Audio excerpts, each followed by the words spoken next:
Hello and अस्सलाम वालेकुम everyone, कैसे हैं सब लोग। Welcome back to another video. वैसे आज की वीडियो में PSL 9 draft, players retention, players trading पे बनाने वाला था, लेकिन इसी दौरान पेशावर ज़ल्मी के ओनर जावेद अफरीदी की तरफ से एक बड़ी इंपॉर्टेंट ट्वीट शेयर की गई। वैसे तो आपको पता है he is back in tweets game. मैं किस टॉपिक पे बात कर रहा हूँ आपको सारी समझ आ जाएगी इस वीडियो में, बस एंड तक जुड़े रहिएगा। चैनल को सब्सक्राइब करके बेल आइकन को दबा लें ताकि आपको आने वाली अपडेट्स मिलती रहें, और वीडियो को लाइक कर दीजिए। टॉपिक एक्चुअली PSL 9 2024 से रिलेटेड है। प्लेयर्स ट्रेडिंग, प्लेयर्स स्वैपिंग को भी थोड़ा डिस्कस कर लेंगे, लेकिन उससे पहले पेशावर ज़ल्मी के ओनर जावेद अफरीदी की तरफ से अभी कुछ देर पहले ही एक ट्वीट शेयर की गई, जो कि स्क्रीन पे आपको साइड पे दिख भी रही होगी, जिसमें उन्होंने वंस अगेन ऑलवेज जब भी PSL सीजन करीब आता है, PSL 5 से इनकी ट्वीट्स हम देखते हुए आ रहे हैं। पेशावर के अंडर कंस्ट्रक्शन के स्टेडियम्स को लेकर उन्होंने ट्वीट की कि no more if and buts, we need Zalmi home matches in Peshawar. आपको याद होगा, मैं यहाँ पे स्क्रीनशॉट मेंशन कर देता हूँ, PSL 6 के सीज़न पे उन्होंने एक ट्वीट की थी। उसमें तो उन्होंने कॉन्ग्रेचुलेशंस तक कह दिया था कि KP गवर्नमेंट जो है वो 2021 PSL 6 के मैचेस पेशावर में करा रही है, सबको मुबारक हो, ये तो वो।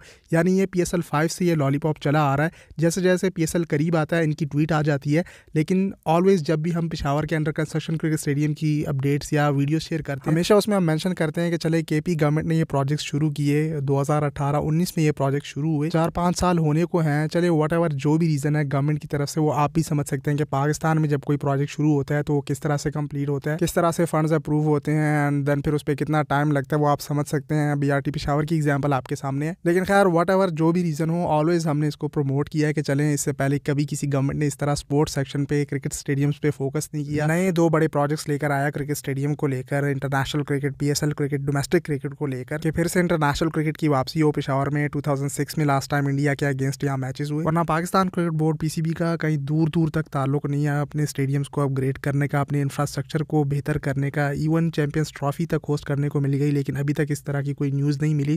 खैर वैसे ये काम होता गवर्नमेंट का है, लेकिन PCB को भी एटलीस्ट अपनी साइड से, जैसे BCCI कर रहा है, वर्ल्ड कप आया, अपने तमाम तर स्टेडियम्स रेडी कर लिए, इवन रेनोवेशन अपग्रेडेशन तक कर दी गवर्नमेंट के साथ मिलकर। खैर देख लेते हैं, PCB एंड पाकिस्तान गवर्नमेंट का भी पता लग जाएगा चैंपियंस ट्रॉफी के लिए क्या इंफ्रास्ट्रक्चर रेडी करते हैं। सो इसी डिस्कशन को लेकर अब मैं मेन पॉइंट की तरफ आता हूँ, आप वीडियो कंटिन्यू रखें। सो जब ये दोनों प्रोजेक्ट शुरू हुए, काफ़ी सारे अप्स एंड डाउन्स हमें देखने को मिले कंस्ट्रक्शन को लेकर। लोग तरह तरह के कमेंट्स कर रहे थे, सजेशंस दे रहे थे कि इस तरह से अपग्रेडेशन करें, इस तरह से रेनोवेशंस हों, स्टैंड, चेयर्स, बहुत सारी बातों को लेकर बहुत कुछ चला। खैर फाइनली अल्लाह अल्लाह करके ये दोनों प्रोजेक्ट्स फाइनल स्टेज पे पहुंचे तो गवर्नमेंट ही उड़ गई, और अब कोई गवर्नमेंट है ही नहीं, केयर टेकिंग गवर्नमेंट संभाल रही है। एंड इसी दौरान with the passage of time हमें काफ़ी सारी स्टेटमेंट्स चेंज होता हुआ देखने को मिली, बहुत सारी चीज़ें कॉम्प्रोमाइज़ होता हुआ देखने को मिली स्टेडियम में, बहुत सारी चीज़ों को लेकर गवर्नमेंट की तरफ से, और PCB की टीम का विजिट होना, डायरेक्टर क्रिकेट एंड ये वो बहुत सारे विजिट चलते रहे। भाई ये अजूबे हैं दोनों इस दुनिया के, लेकिन मैं कुर्बान जाऊँ, पाकिस्तानी अवाम का इतना सब्र है कि सब के बावजूद भी वेट कर रहे हैं कि कब यहाँ पे इंटरनेशनल PSL डोमेस्टिक क्रिकेट की एटलीस्ट वापसी हो, जिसमें मैं अपनी साइड से शुरू से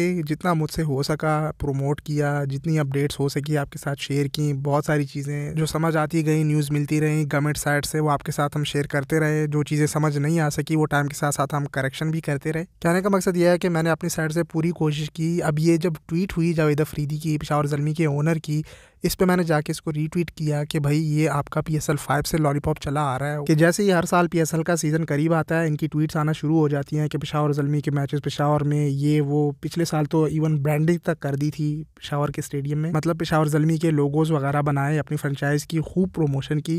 even Hayatabad cricket stadium side पे तो इन्होंने पेशावर ज़ल्मी टैलेंट हंट भी करवाया जब बाबर आजम आए थे। तो जब तक अपनी फ्रेंचाइज की प्रमोशन की बात हो, खूब कैश करते हैं ये पेशावर की आवाम को। मैंने रीट्वीट करके उनको ये मेंशन भी किया कि कभी आप नसीम शाह, कभी स्टारबक्स, कभी क्या ट्वीट्स करते रहते हैं, पेशावर में पाकिस्तान में फुटबॉल लीग ले आते हैं, ये करते हैं वो करते हैं। भैया आप बाकी सारे मसले छोड़ो, आप अपने होम स्टेडियम्स में थोड़ा बहुत कॉपरेट करके इन स्टेडियम जो फाइनल स्टेजेस में इनको कंप्लीट करवा दो। कल को यही दोनों स्टेडियम्स बन जाएंगे, खूब शौक से आप इस दोनों स्टेडियम्स को पेशावर ज़ल्मी के होम स्टेडियम्स कहेंगे। तो ये पॉइंट मैं पिछले 2-3 सीज़न से इनको रीट्वीट करते हुए मेंशन करता हुआ आ रहा हूँ। इनकी ट्वीट्स गेम शुरू हो जाती है जब PSL करीब आता है, PSL ख़त्म हो जाता है, फिर कोई ट्वीट नहीं आ रही होती, सारा साल सोए पड़े रहते हैं।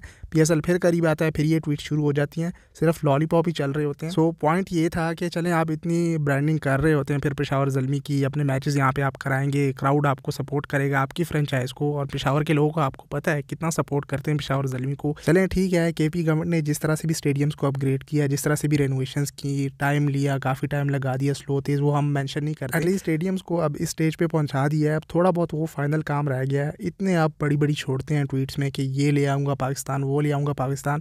भाई आप कुछ ना लाएँ, आप अपने होम स्टेडियम्स में थोड़ा बहुत कोऑपरेट करके इनको फिनिश कंप्लीट करें। बाकी फिर आपके पेशावर ज़ल्मी के होम मैचेस खुद ब खुद पीसीबी यहाँ ले आएगा। आप अपने स्टेडियम्स कंप्लीट तो करें, फिर इस तरह की ट्वीट करें कि पेशावर के ज़ल्मी के मैचेस पेशावर में कराओ। भाई आपके स्टेडियम्स रेडी नहीं है, किस तरह से आप पेशावर ज़ल्मी के मैचेस यहाँ पे कराएंगे। सो अब ये PSL 9 तक फिर से ये ड्रामा शुरू हो जाएगा। लेट्स होप कि इस बार ड्रामा ना हो और ये जो 2 से 3 मंथ्स हैं इसमें इन दोनों स्टेडियम्स को कंप्लीट करें। दोनों तो क्या, हैदराबाद साइड ऑलमोस्ट रेडी है, उसमें तो काम भी फिनिश हो गया, इलेक्ट्रिसिटी एनर्जाइज कर दी है, स्क्रीन ऑन टेस्ट भी हो गया है। सिर्फ पेशावर साइड पे पवेलियन इन साइड बड़ी चीज़ें रहती हैं, ख़ास तौर पे इलेक्ट्रिसिटी को लेकर। ऑब्वियसली ब्रॉडकास्टिंग आप जब करेंगे तो फिर इलेक्ट्रिसिटी के जितने भी मामलात हैं वो सारे हल होने चाहिए, तो एटलीस्ट उसमें थोड़ा बहुत कोऑपरेट कर लें। बाकी स्टेडियम सारा कंप्लीट है, चेयर स्टैंड्स आउटफील्ड वो सारा बड़ा काम हो चुका है, रूफ़ भी सारी फिनिश हो गई है। एंड हैदराबाद साइड का तो इफ्तिताह तक करवा दिया था, उस साइड तो सारी चीज़ें फिनिश है, सिर्फ आउटफील्ड को रेडी करना है। पेशावर का दूसरा हैदराबाद क्रिकेट स्टेडियम कंप्लीट है, उसमें कोई काम नहीं है, सिर्फ फ्लड लाइट्स के पोल्स लगने हैं। एंड ऑब्वियसली आप डे टाइम क्रिकेट करवा सकते हैं, लेकिन वो उसमें कितना टाइम लगता है पोल्स का लगना, या बाकी जो फाइनल चीज़ें वो तो विद इन मंथ्स ही सारी अरेंजमेंट्स की जा सकती हैं। मतलब कहने का ये है कि सारा बड़ा काम हो चुका है। हैदराबाद साइड पे तो 100% में से आप कह लें कि 95% कंप्लीट है। जो केयर टेकिंग गवर्नमेंट के वजीर बराए खेल उमूर थे वो आए थे, उन्होंने भी बताया था कि 90 to 95% हैदराबाद कंप्लीट है, उसमें काम है नहीं इतना। जब मैंने आपके साथ उस दौरान वीडियो भी शेयर की थी, PCB के डोमेस्टिक क्रिकेट के जनरल मैनेजर जुनैद ज़िया भी आए थे, वो प्रेस कॉन्फ्रेंसेस जो हुई थी वो कह रहे थे कि हैदराबाद साइड पे बाकी तो कुछ है नहीं, सिर्फ वो चीज़ें चेक करनी है कि जो रिक्वायर्ड हो PSL क्रिकेट को होस्ट करने के लिए, उसको हम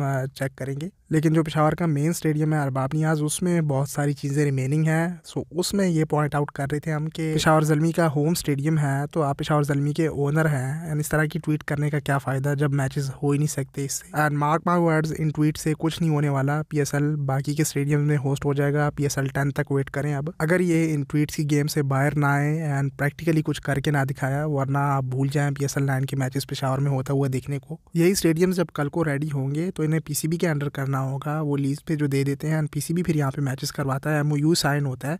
एंड इस तरह से जब PSL क्रिकेट आती है, पेशावर ज़ल्मी के होम मैचेस, इनके साथ सारी डिस्कशन होती है फ्रेंचाइजर्स के साथ, ये पूरी तरह से इनकी रजामंदी यानी सारे इन्वॉल्व होते हैं इसमें। सो अगर आपको पेशावर की आवाम का प्यार गेन करना है तो इस तरह ट्वीट्स पे काम नहीं चलेगा। एंड वंस अगेन, मैं ऑब्वियसली ये इनका काम है नहीं, मतलब ये इनके स्टेडियम्स तो नहीं है, जावेद अफरीदी क्यों इन्वेस्ट करें, लेकिन कल आप इनको पेशावर ज़ल्मी का होम स्टेडियम्स तो कहेंगे, यहाँ पे आप मैचेस तो करवाएंगे, इतना तो आप देख लें। क्योंकि ये ट्वीट्स ऐसी करते हैं कि भाई मैं पाकिस्तान में फ़ुटबॉल लीग ले आता हूँ, स्टारबक्स ले आता हूँ, नसीम शाह ये वो, मतलब कहने का ये है कि इनको मैं बुरा नहीं कह रहा, ये फलाई कामों में काफ़ी बढ़ चढ़ कर हिस्सा भी लेते हैं एंड पार्टिसिपेट भी करते हैं। लेकिन जब ये पेशावर ज़ल्मी के होम मैचेस की बारी आती है, पेशावर में इंटरनेशनल क्रिकेट PSL क्रिकेट की वापसी की बात आती है, तो फिर उस दौरान सिर्फ ये ट्वीट्स की गेम्स में ही आगे रहते हैं। एंड मैं इसीलिए भी इनको पॉइंट आउट कर रहा हूँ क्योंकि इनकी चलती है। ऑब्वियसली जब PSL सीज़न आता है तो तमाम तर फ्रेंचाइजेज़ की पाकिस्तान क्रिकेट बोर्ड की मीटिंग होती है, वहाँ पर डिस्कशन चलती है, वेन्यूज़ को लेकर, PSL के ड्राफ्ट को लेकर तमाम तर चीज़ें डिस्कस होती हैं, स्पॉन्सरशिप को लेकर। ये सारी डिस्कशंस पिछले एक मीटिंग में भी हुई जो PSL 9 से रिलेटेड थी, तो इनकी चलती है। इनको पॉइंट आउट करना, इनको हाईलाइट करना, इनको बताना, ये इन सब की रजामंदी से होता है, फिर वो आगे फाइनलाइज हो जाता है। सो अब की बार जब डिस्कशन हो PSL के मैचेस कराने की, वेन्यूज़ को लेकर, स्टेडियम्स को लेकर जब डिस्कशन हो, तो ये यहाँ पे जो थोड़ा बहुत फाइनल काम रिमेनिंग है उसको फिनिश करके अपना केस PCB में उस मीटिंग में रखे, तो PCB आगे देखेगा कि भाई हमें स्टेडियम्स दिखाओ कहाँ है, रेडी हैं, तो फिर आगे जाके बात बनती है। जब स्टेडियम्स रेडी ना हो, वहाँ पे काम रिमेनिंग हो, ब्रॉडकास्टिंग के मैचेस कराने की जो रिक्वायरमेंट है वो रिमेनिंग हो, तो आप किस तरह से अपना केस आगे मीटिंग में रखेंगे और उन्हें ये ट्वीट्स कहेंगे कि भाई पेशावर ज़ल्मी के होम मैचेस पेशावर में ऐसे कोई तुक बनती नहीं है। पहले रेडी करो स्टेडियम्स, फिर जाके ये ट्वीट्स करो तो बात बनती है। तो इस रीज़न की वजह से मैं इनको टैग कर रहा हूँ, और ये इनकी फ्रेंचाइज है, ये पेशावर ज़ल्मी के होम स्टेडियम्स होंगे कल को। खैर लेट्स होप कि इस बार ये प्रैक्टिकल वर्क करें। आने वाले टाइम में क्या अपडेट्स निकल के आती हैं पेशावर में मैचेस को लेकर, PSL के वेन्यूज़ को लेकर, हम आपको अपडेट करते रहेंगे। और ड्राफ्ट में प्लेयर्स की ट्रेडिंग रिटेंशन, उस पर तो मैंने डिस्कशन की नहीं, काफ़ी वीडियो लंबी हो गई।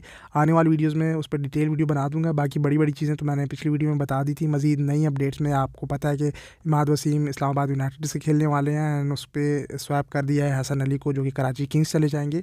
मोहम्मद वसीम जूनियर भी इस्लामाबाद यूनाइटेड के सुनने में देखने को मिल रहा है कि वो भी लीव कर जाएंगे। मोहम्मद आमिर भी लीव कर गए एंड मोहम्मद आमिर कोटा ग्लेडिएटर्स से खेलने वाले हैं। अब एक और अफवाह भी निकल के आ रही है कि नसीम शाह मुल्तान सुल्तान्स के साथ ट्रेड हो जाए। रैली रूसो अब्बास अफरीदी का भी सुनने में आ रहा है कि वो कोटा ग्लेडिएटर्स चले जाएँ। हसन अली और मोहम्मद वसीम का तो ऑफिशियल भी हो गया, इस्लामाबाद यूनाइटेड की तरफ से ट्वीट आई थी। और इसके अलावा शान मसूद कराची किंग्स को रिप्रेजेंट कर सकते हैं एज कैप्टन, उनको ले लें। बहुत सारी अपडेट्स निकल के आ रही हैं। खैर प्लेयर्स रिटेंशन लिस्ट अभी आ जाएगी। इनसे तो आईपीएल वाले तेज थे। आईपीएल सीजन बाद में शुरू होना है, पीएसएल के बाद मार्च के एंड में शुरू होगा। उन्होंने प्लेयर्स रिटेंशन लिस्ट भी जारी कर दी एंड ड्राफ्ट भी अब हो जाएंगे और पीएसएल 9 के ड्राफ्ट दिसंबर के मिड में होंगे। खैर हम आपको अपडेट करते रहेंगे, इन टॉपिक्स पे भी वीडियोस आती रहेंगी। आप सोशल मीडिया पे आके फॉलो कर लें। इस वीडियो के लिए इतना ही, मिलते हैं अगली वीडियो में, तब तक के लिए टेक केयर, अल्लाह हाफ़िज़।